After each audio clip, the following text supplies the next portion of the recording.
Hi, it's Michelle with Jodee Gibson today. This is a quote from her.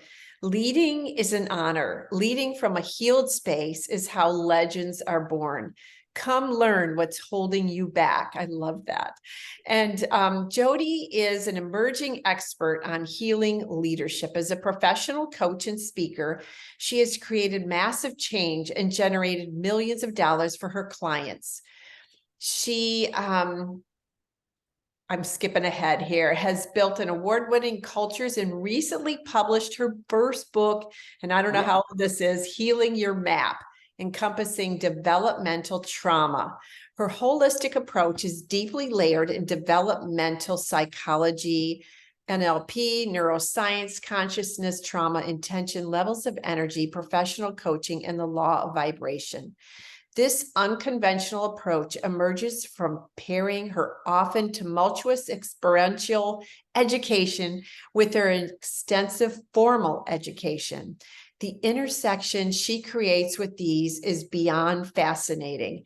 And she lives in Oakland County, Michigan, and coaches, trains, and speaks worldwide. Woohoo! So we have Jodee here. Welcome, Jodee. I love that. Thank you so much. Absolutely.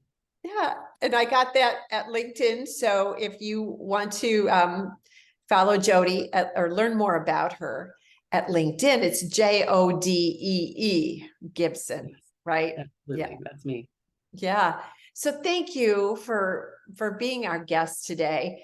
And obviously, you could speak on so many different topics that moms deal with, right? The trauma that their children, sometimes we think, well, they're using because of the trauma in their lives. You can talk about the neuroscience of the brain and what happens in addiction. But you asked me, like, what would you like me to talk about? And I said, what about that emotional age thing where our kids are 30 years old, but they're acting like 16-year-olds because they started using when they were 16. And their emotional age just is like, it just stops.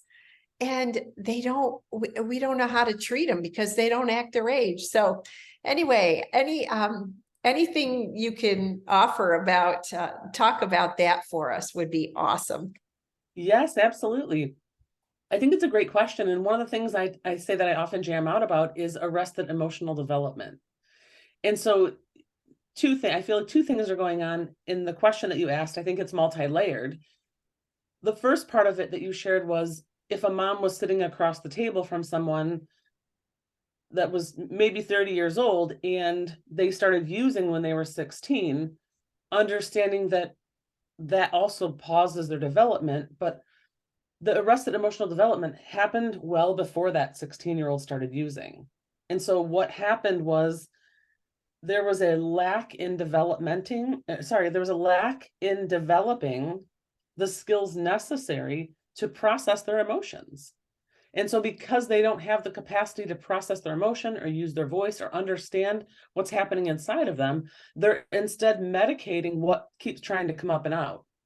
And so whether it's rage, whether it's nervous energy, whether it's anxiety, whether it's anger, depression, whatever it is, they're medicating it by saying, no, I don't want to feel this, but I think the majority of the time people don't want to feel things because they don't know how, right? So they say, no, it's just going to be too painful. I don't want to talk about it, without ever realizing it's actually more painful to carry it around with you for 15 years. Yeah. It's heavier and it weighs more on you to keep carrying it around because it almost grows tentacles and then it grows beliefs and then it impedes on your life. And so understanding that the concept of arrested emotional development means there's a time and space where something happened to this, I'm going to say child, right?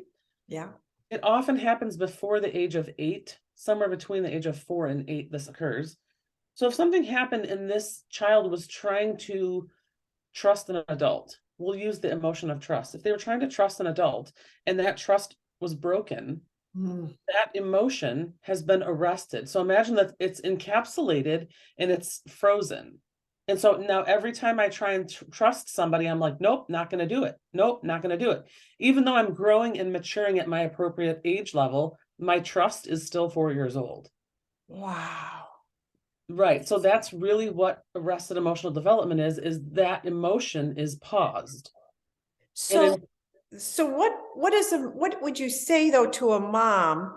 Because that Ryan, my son, shared with me later, much later, that something happened to him when I took him to a babysitter that he never shared with me, and he was sure. between those. He was at that age.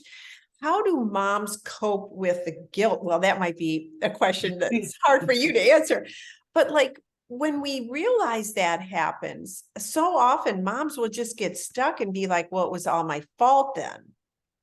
Well, sure. I think it makes total and complete sense for us to self-reflect and say it had to be my fault. I'm the mom, right? But I think the other part of it, like there's so many layers to it, Yeah. unpacking it and saying, okay, let's isolate what's happening. And so if my son or daughter is feeling a certain kind of way and they don't know how to express those feelings, that's usually step one. Step two that you just shared too is if what if something happened to our kid that we had no idea ever happened? We wouldn't know, Right. right? Yeah. And I think too, when people start using, usually they're very discreet about it. Even though moms have this intuition, like something's going on, I can't put my finger on it. But there's so much happening in that space that it makes total sense for us as a parent to say, where did I go wrong? What did I do wrong? What did I miss? What can I do better? How do I fix it now? And all those questions. And I circle back and say, nothing. Like there's nothing that we can do now in this moment to fix that except heal ourselves. And the more we heal ourselves, the more we learn to hold space for our child. And the more that we learn about the healing process, the more we learn, we kind of share that information with our kids and say, okay, hey, you know what? I used to not know how to use my voice. And so it might have sounded like this. And I'm sharing that and then zipping it. I'm not saying, how does that apply to you? I'm not saying, I'm literally planting a seed by saying, maybe I didn't give you this skill because I didn't have access to it before. And so I'm letting you know that I just found mine. And then Oh, I'm pausing, right? Because I want them to self-discover and go, wait, do I use my voice? Or do I do it? And there, it's truly called a transderivational search. So when people reflect back, when we ask them a question and they reflect back and dig through their own baggage and their own timeline and their own history, and they're literally like, oh, wait, that process has so much growth in it. That's how you stretch your mind. Like, that's how you heal. That's how you learn the things. I'm trying to think of a good example that people use, but I think oftentimes we interrupt the silence because it's uncomfortable for us. yeah. And so as parents, asking a question and leaving it alone is the greatest thing we can do for our kids Yeah. versus telling, right? Right. Here's a good example, and this is a silly one, but if I said to my daughter, is your homework done? Is your homework done? What time are you doing your homework? Are you doing your homework? Right? If I instead said, how am I going to know that your homework is done? Yeah. She's going to go, oh shit, I didn't do it. Let me go. I'll tell you how you'll know in a minute. And this, I'm thinking of a smaller kid, right? She'll probably go do it and finish it and bring it and go, here you go, it's done. Or Yeah. she'll verbally say in that moment, oh, it's done, I did it. But it Yeah. allows her to go, how would my mom know? Yeah. Oh, here's how she'll know. Versus Boy. me asking yes, no questions. Yeah. Yeah.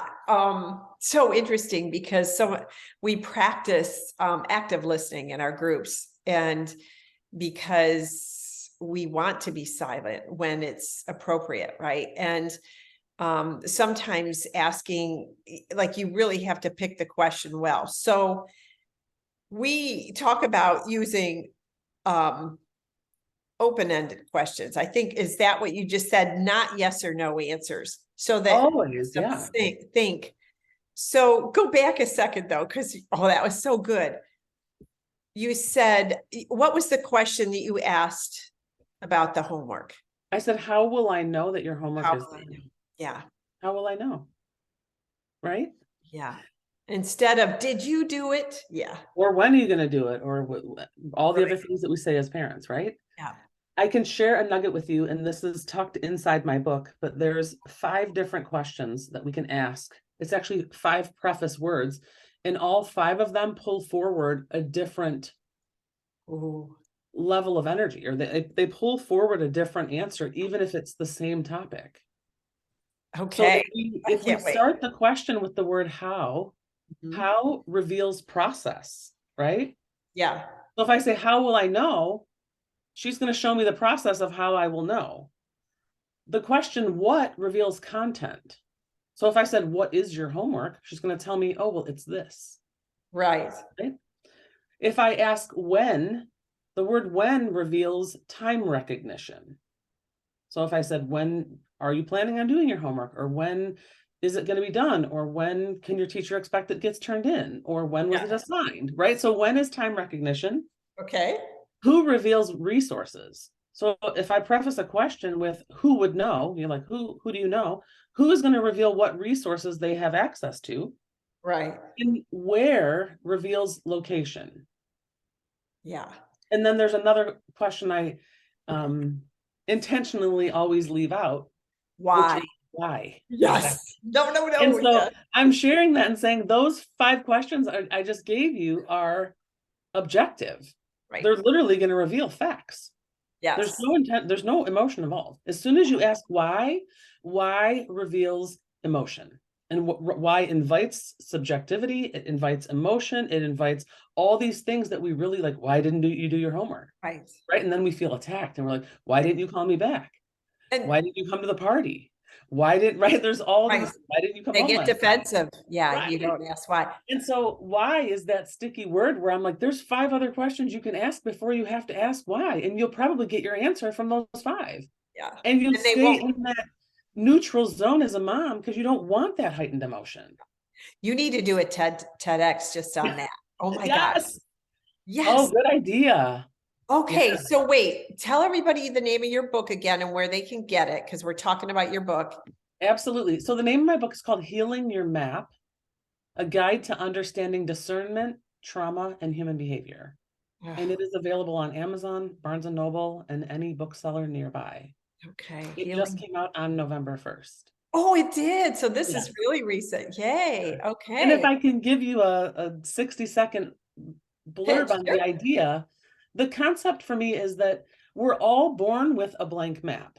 So the moment that you are conceived, you're given a blank map. So you have a map, I have a map, our kids have maps, our spouses, our neighbors, everybody on the planet has their very own map. And our map collects every single detail of our life. Every sound, every color, every relationship, every feeling, every fight, every single thing we've ever experienced is collected on this map, right? And this map then serves as the tool that we use to navigate around the world, but it also serves as the lens through which we see the world, Yeah. which makes total sense why you and I can witness something and have 2 different recollections of what happened. Yeah. Because I'm seeing it through my lens and you're seeing it through yours. Yeah. And so the idea is it's 2-part. If the map is, if I can dissociate and there's this map and there's me, healing the map means there's nothing wrong with me, right? Like I'm a whole person. There's just some things I want to edit on my map, Right. right? And so it's understanding that I think sometimes when we say to people, well, what is it about that bothers you? Or what is it? And so I'll say to people, what is it on your map that's creating that reality for you? And people are like, Yes. oh, and they literally self-reflect and go, oh, I think it's this thing from when I was in 5th grade. My teacher told me, whatever that is, right? And Yes. so when we can allow people to have this dissociated concept or tool, that they don't feel broken, then they don't feel like something's wrong with them. Right. And that's A. B is our map was created by, I call it the trusted voice, well before we even realized we had a voice in this. And so our map was created by our parents, our teachers, our coaches, and our medical professionals, doctors, dentists, pediatricians, all the people that told us all the things that were right or wrong with us, right? Like you're too tall, you're too short, you're too heavy, you're too thin, all those things that get programmed onto our map, right? And so And so many of our maps, for some of our kids, like I know my daughter-in-law, I hope, she doesn't object me saying this, but sometimes her parents didn't give her a voice in her map. right. So she wasn't able to communicate the emotions or learn the language of her emotions to express. And so she has this map now, And sometimes she looks at it and she's not sure. She said this to me recently. I just don't even know who I am Right. because Which she makes wasn't given total that sense. voice. Yes. I was just going to say that. And so I think a lot of times people get frustrated with they don't understand why you and I don't have the same view. And it's like, well, Right. because we have different maps, right? And so the other part of it is we can try to keep leading ourselves in a new direction, but our old map keeps taking us that way. And we're like, but I want to go that way, but your map's taking you that way. And until you heal your map, it's not going to change directions, right? Yeah. So I often say to teachers and parents and people like that, let's make sure that the kids that we're asking, even if it was the parent sitting across the table from their child, let's make sure that the things we're asking this person for actually exist on their map. Because Yeah. odds are high, we have it on our map, but we never taught it to them. It's not on their map. Yeah. Or the So version that's on their map is so outdated. yeah. So how can we, it's something I talk about too in our groups, is that sometimes we haven't even taught, and maybe this isn't the same discussion, but so often um growing up on my map, every emotion turned to anger. And Yeah. so as my kids grew up, I wasn't able to identify, oh, you are so disappointed right now. Like I wasn't able to give their emotion a word. So I Yeah. wasn't able to teach them the language of their emotions, so that sometimes those turn to anger about everything, even though it might be disappointment, Right. embarrassment, like all different emotions, but then they funnel to this. So how, I mean, is it obviously like for grandkids, I can teach them the language of that emotion now because I'm so much wiser. But Yeah. what can we do now when we have addicted loved ones and we want to recognize where they are Yeah. on their map and maybe help them sort through that? Sure. I think it's a great question, and it circles back a little bit to what I was sharing earlier about the more that we heal, the Yeah, more access we have. And so the more I heal, I'm going to learn all these different new words and all these emotions that I either wasn't allowing to come up previously, or I didn't know how to let them come up. I didn't know how to acknowledge them. I didn't know how to feel, right?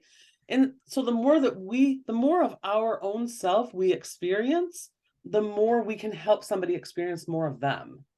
And so if I say, man, I used to shut down, I used to just get quiet and retreat and yeah, not use my voice. And that probably wasn't very smart of me, but that was all I had access. And it's that transparency and that vulnerability too, to say, you know what, that's all I had access to.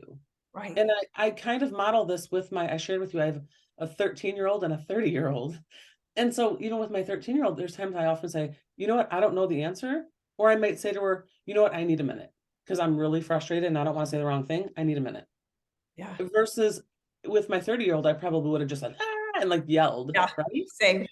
Yeah. And so now it's like, I think now when we're recognizing, especially with this whole map concept, I know every word that I say, I'm recording stuff on her map. And I'm like, Jodee, is Ooh, that what you want on her map or not? that's pressure. Right. But it makes you it forces you as the parent to say, how do I heal this part of me so I'm not triggered, Yes. so that I'm not responding? Yes, because you have to look at the family patterns. So often Yeah. I tell moms, well, first of all, like you said, when we heal ourselves, then our loved ones look at us and they're like, dang, I want what she has. Like, what is she doing? Right. And Yeah. then I lost my train of thought. I was gonna say, Yeah. No, we were just talking about like that space of like being yeah, transparent and sharing in that space. And the more we heal, the more we are encouraging our kids to heal. And yeah. the more we learn about us, the more we learn about what we did to our, I don't want to say what we did to our kids, but I'm saying, Yeah. but kind of, right? Like the more we learn about us, the more we're like, oh, that's why that's Oh, triggered. yes. Yeah. Changing the family patterns. So Yes. looking at, so this is another, I don't know, it's a wild example, but like when my son and my older daughter were growing up, my son used to think we loved her better all the time. It was like, oh, how can we turn that?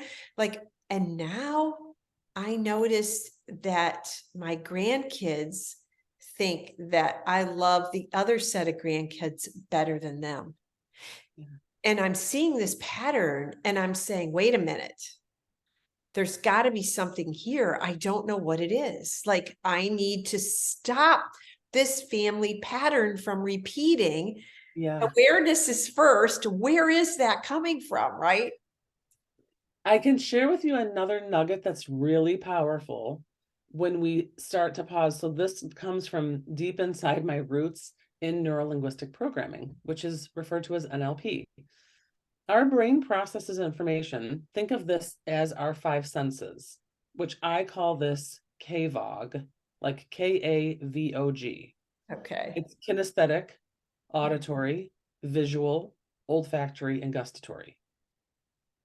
Oh, Although the other two are not as well known, right? People don't usually think in smell or taste, but they do think in these other three spaces. okay. So people say things like, yeah, I'm just not feeling it, or I can't see what you mean. I don't see what you mean. So if I don't see what you mean, that means I'm processing it. I'm making a picture in my head because I'm saying see, Right. right? I'm using the word see. And if the other person says that doesn't sound right, they're They're having a processing. conversation in their head. Yeah. And I know this sounds really far-fetched, but I will show you two ways. If you're trying to build rapport, so say it's one of your grandkids, figure out what modality they're processing that in and give them reassurance, like acknowledge and validate them in the modality that they're in. Okay. So if they say, you're always listening to my sister and you don't ever hear what I'm saying, listening and hearing is auditory. And so Yes. you might say to them, what would it sound like? Or you now Oh, you what would might it say, sound what do like you mean? if I I don't was like what do listening? you Right. No, so if you say to him, what would it sound like if I was I listening? was listening to you. Yeah. Yeah. It's Or good. what would it sound like? What would you need to hear? And we Yes. stay in their modality, all of a sudden they light up and they don't realize you're literally communicating in the way that they communicate. Right. And I share this in saying, like, we're not a hard, like sometimes people say, well, I'm a kinesthetic learner. And I'm like, we're all of them all over the board. It's just for different things. Right. Like you might learn to play the piano one way, where you might learn how to type a paper a different way, where you might do the um like type an email or a text or whatever. Like we use all of our modalities in different ways. Right. Yes. And the other thing would be if you're trying to shift someone's perspective, right? And they're giving you kinesthetic cues, take them into a different modality. Because if they can't see it, Right. ask them what it would sound like. Because they'll go, oh, well, I never thought about it that way. What would it sound like? What would it sound? Because you're literally making them access a different part of their brain. Yeah. It's wild. Interesting. Yeah. Interesting. My next TEDx talk is I talk about addiction, and the metaphor I use is in a roundabout, and how the cycle of our loved ones get stuck in that roundabout, and then how the families get stuck over here in this other roundabout. And I just kind of give that metaphor and that visual. And after I shared it with my son, he's like, oh my gosh, I could so see that. Like he just, and I was like, oh, really? So I get what you mean. Like some people just really, the light bulbs just go off if you, depending on what modality or what sense you, Sure. but I guess you could always, if you're not sure, you could say, well, what would that look like if you saw, what would it look like if you felt that I was listening better, or I don't know. But so you can just try one and then assess whether or not they grasp it better, because Yeah, sometimes we might not know how they're consuming that information or that question. absolutely. And I think it'll be powerful now. I feel like you'll spend all day tomorrow listening to people going, what was that kinesthetic? Or was that auditory? And you're like, oh, they're making a picture, No, right? And so I don't we're all going to spend time now going, wait, which way was that? I How don't think I'm smart enough, or I have enough energy. But it's But powerful. Once you catch on, it's easier than you think. Yes, and I can't wait to get your book. Yeah, because this is really good, and I'm gonna see if sometimes we read books together in our group, so Sure. I'll see if the rest of us want to do that, and maybe I could come have you come I to one would of our love to. meetings as a little speaker, impromptu. So going back to in closing, like this little interview with arrested emotional development, is there anything else that moms can do or not do that can help that? Uh, I think the best thing that any parent can do is simply ask questions.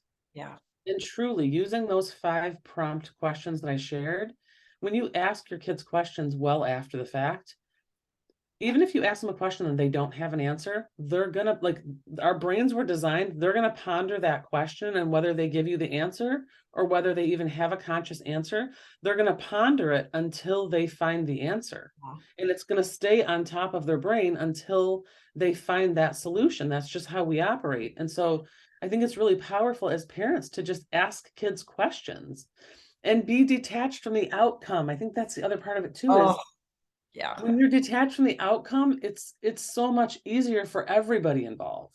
yeah, It's easier for the mom because then you're not saying, "Well, I hope they don't do this," and I hope because whatever energy we put out there is really what we attract, right? And so yeah. it's like ask the question and trust the process, which Right, trust the process. yes, it sounds like a nightmare of an idea when you're in the mix of it, but trust me, I'm like I guarantee you trusting the process and understanding that you're not in charge of them anyway, the only Right. thing that you can really do is hold space and ask powerful, intentional questions. Yeah. Really. And I'm going to share those in the show notes too, moms, with Jodee's book so that, there's a quick link to getting that. But this is fantastic. And I'd love to have you back again. Absolutely. And how can we help you? Like where are you now in your business that with what you do, or can you tell us just a little bit more? You said you're a coach. Absolutely. So I do a lot of coaching. I do a lot of speaking. I just wrote the book. It came out a month ago. How can you help me? Read the book, buy the book, talk about it. I love to come talk about the book. So if anybody's hearing this and they want me to come speak, I'm always open to that. Um, they can contact me. I mean, I have a website. I don't know if you want me to share that. Yeah. Yep, my website is just my first and last name. So it's jodeegibson.com, and Jodee is 2 E's, JODEEGIBSON.com. I'm also all of my social media handles are the same. They're at Jodee Gibson, just the at symbol in my first and last name. I'm pretty flexible. I answer all of my messages, emails, DMs, whatever it is. If you want to reach out, I'm here. Absolutely. And final question, what or how did you always know that you wanted to get um, into this type of knowledge and journey in your education? Um, yes and no. So Tony Robbins was a household name in our house from the moment I was, I don't know, 11 or 12 years old. My dad always jokes about the idea that he saw Tony Robbins at the DoubleTree in Dearborn in 1986, and he thinks it was $20. And there was a handful of people there. It was way before Tony was anything really, and he was fascinated. And so that energy was always present in my household. But did I know I would have this level of education? No, I barely graduated from high school. I was a teen mom. I stumbled through undergrad. It took me 9 years to get my associate's degree. I then realized I was smart, which is a fun story. I ended up on the dean's list and thought I was in trouble. I thought I was on the principal's list because Oh, I was so far removed from smart people. I didn't even know what the dean's list was. But once I landed on it, I was probably 4 or 5 years into Henry Ford Community College. And my parents were like, no, that means that you have a 4.0. And I was like, me? And so from that point forward, I maintained that 4.0 and finished that. I finished undergrad and I finished grad school all with honors. And it was that educational experience that was, I think I finished grad school 15 years ago. I haven't stopped learning. I'm entertaining a PhD right now, but all of that paired upon my experiential education, like I've been a single mom this whole time. I've been raising kids, learning, educating, speaking, coaching, teaching, all of it. And so there's not really any area that I have yet to experience in my life. And trauma is like a fluent language for me. And I think I know more about trauma than most psychologists because they don't really teach it. They're not teaching them. They might have one class on trauma, but the rest of it's on other things that don't really play a role. And it's not really about human behavior. And so, did I know this was where I was going to land? No. I've probably known I was going to write a book for the past 3 years. I'm glad that's done. I have another one coming. It's in my mind. It's not on paper yet, but it won't take long to write. But now I'm just speaking and coaching and teaching and really trying to help people heal, because I think that people aren't talking about healing. They're talking about being sick. They're talking about mental illness. They're talking about medicating. They're talking about all these things except healing. Turn it around. Let's talk about Yeah, healing. so it's like as soon as we learn to heal, we put all that other stuff down. Yeah. So, And this is just a side note. I took my very first college course at Henry Ford Community College. Oh my goodness. So my mom, I remember my parents said to me, what do you want for graduation? And I had been there for 9 years. And I said, I just want a sweatshirt that says alumni. Like, I just don't want to be a student here anymore. Yeah.